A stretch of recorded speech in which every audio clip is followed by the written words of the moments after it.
دیکھیں سعدیہ، پوری دنیا کی تاریخ اٹھا کے دیکھ لیں، اس میں تو کوئی نئی بات نہیں تھی. عمران خان نے کوئی وہ تو ایک تاریخی سچائی بیان کر رہے تھے، ایک گلوبل ٹروتھ ہے.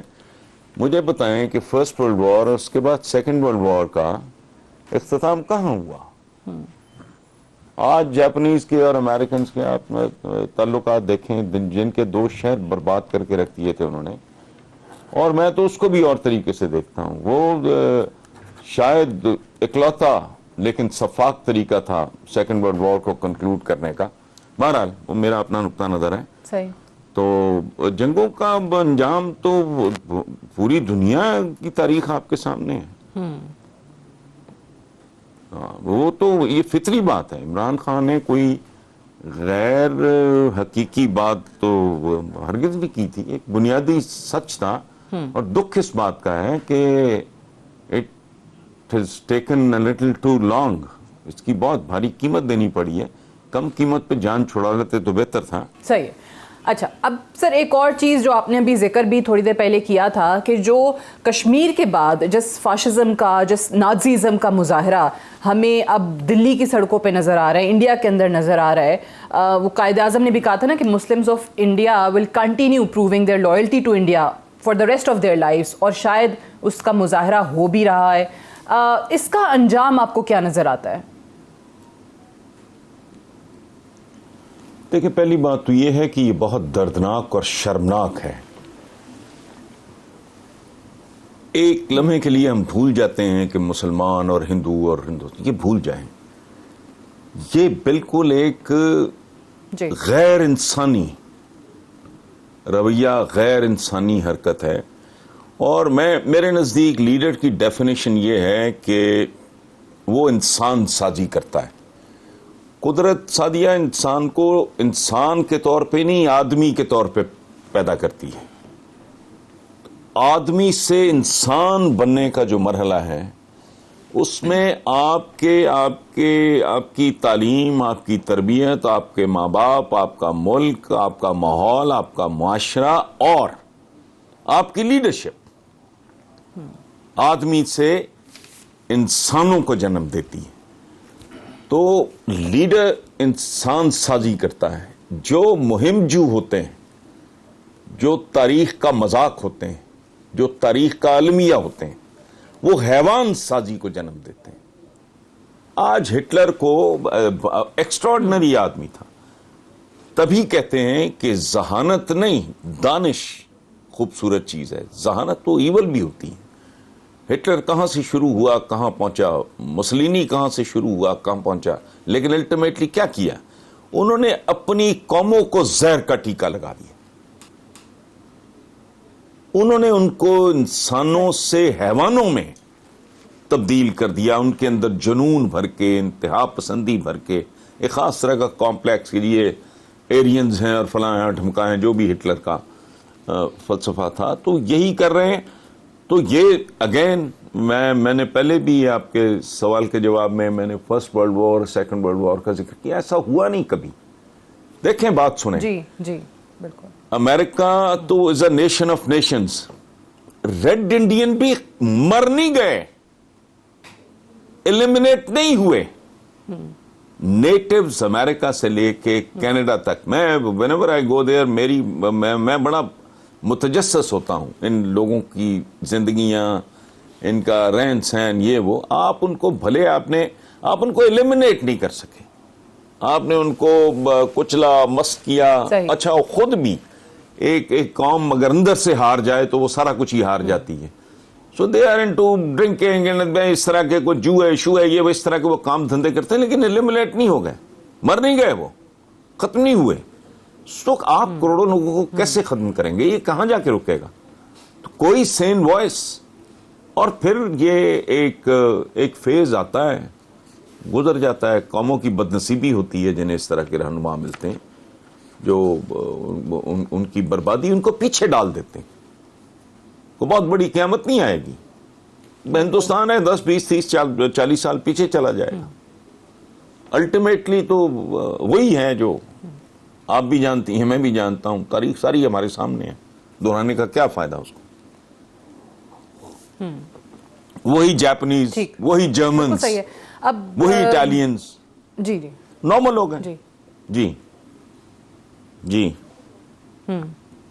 सही है। आपने कहा कि बदनसीबी है जिन ममालिक को, जिन कौमों को ऐसे लीडर मिल जाते हैं और वो उसका मुजाहरा अमली तौर पे हम देख भी रहे हैं।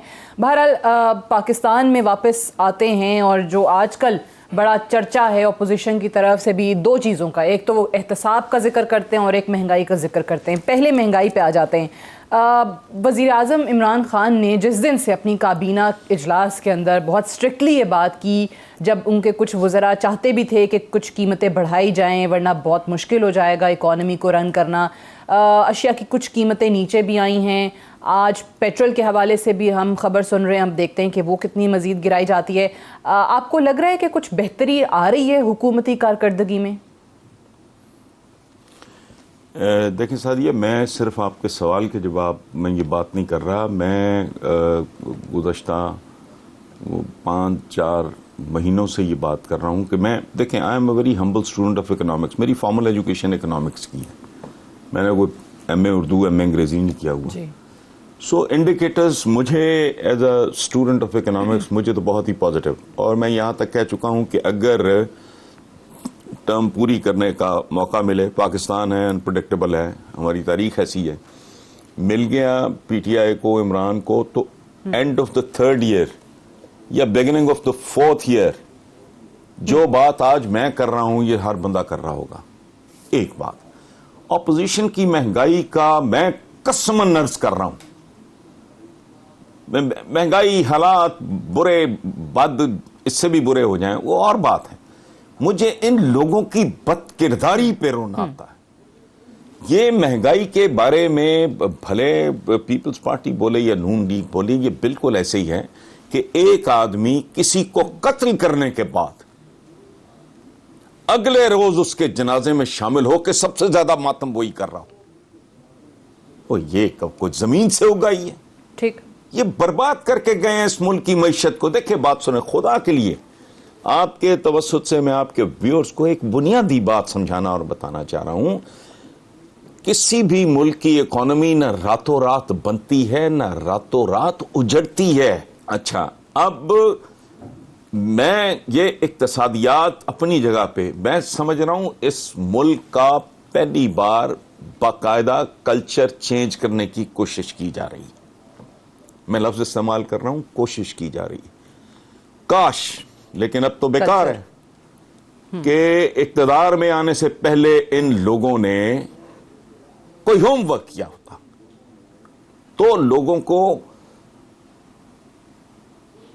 रिलीफ मिलने की रफ्तार तेज तर होती। बट एनीवे, अब भी जो हो रहा है इनका कसूर यही है। इसी पे मुझे गुस्सा भी चढ़ता है, लेकिन अब क्या करें, रियलिटी है। नहीं किया हम लोग एज अ नेशन, ये हमारा इज्तमाई मिजाज है। हमारा वो क्या मुहावरा है पंजाबी का कि पता नहीं करते आई जंज ते विनो कुड़ी दे कान को, ये हमारा कौमी मिजाज है। मुहावरे हम ही तो नहीं पैदा होते, लेकिन डायरेक्शन ठीक है, इंडिकेटर्स ठीक है, और ठीक हो जाएगा, कोई बात नहीं। बेशुमार किस्म की सर्जरीज एक ही वक्त में जा रही हैं। मतलब लिवर ट्रांसप्लांट भी हो रहा है, उसका स्टेंट भी डाले जा रहे हैं, किडनीज भी तब्दील हो रहे हैं। मतलब इतना कुछ हो रहा है तो भुगत लें थोड़ा सा।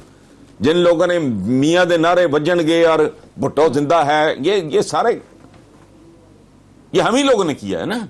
तो अब थोड़ा हिम्मत करो, बर्दाश्त कर लो, ठीक हो जाएगा। I am very positive, I am very confident. वो ठीक, आप कह रहे हैं कि इकोनॉमिक इंडिकेटर्स जो हैं वो भी बहुत अच्छे हैं, पॉजिटिव हैं। आपको लग रहा है कि समत भी सही है, होमवर्क किया होता है इलेक्शन से पहले, तो ये जो रफ्तार है अवाम को रिलीफ देने की, ये मज़ीद जाती। मैं एक ब्रेक ले लूँ, ब्रेक से वापस आएंगे तो हम बात करेंगे उस माफिया के हवाले से भी जिसका वज़ीर आज़म साहब जिक्र करते हैं। ये माफिया सिर्फ वही माफिया है जब आटे का और चीनी के बहरान का जिक्र किया जाता है, या फिर ये कोई और माफिया है जिसके बारे में वज़ीर आज़म कहते हैं कि उनकी हुकूमत को काम नहीं करने देता? बात होगी एक वक्फे के बाद।